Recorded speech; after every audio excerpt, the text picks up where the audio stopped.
Speaking of those who've already shared their views, liquor traders and tavern owners are hoping the finance minister will heed their calls for a tax break. Now, they're also expecting him to introduce other incentives during his budget speech today. And many say it will improve the lifeline that they had desperately needed. Here's eNCA's Tanya Nefdt, who checks in with some of them.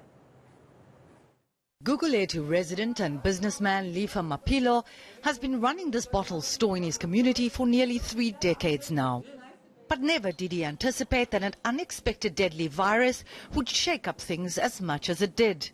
It affected me big time because I couldn't pay my bills. My own daughter was kicked out of school for fees, and she's doing second year in psychology. Because I negotiated for the fees, I negotiated until they cannot carry her anymore.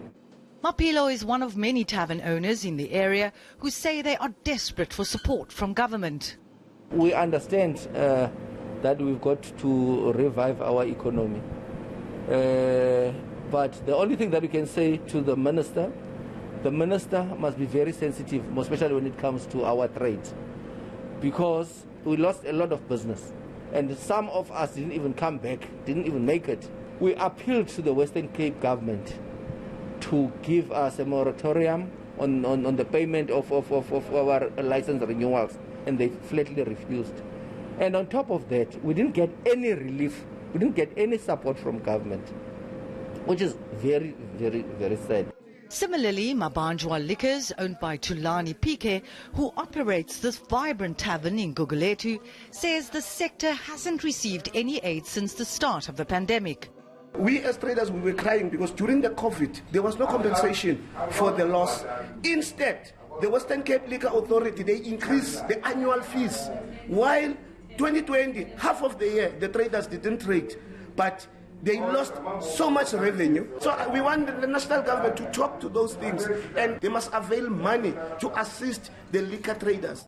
Known as a pioneer in the craft beer business, South Africa's first black microbrewer had to call it quits due to the impact of the pandemic. But she's trying to salvage what she can. The past 2 years has been very tough for my business, leading to me having to close down the company Brewster's Craft due to the ongoing alcohol bans. As you see today, I'm also still trying to keep the brand Dolokazi beer going. Having the tax breaks will really help me and my company going a long way in trying to rebuild post-COVID-19. These struggling businesses will be holding thumbs. Finance Minister Enoch Godongwana keeps them in mind when he delivers his maiden budget speech.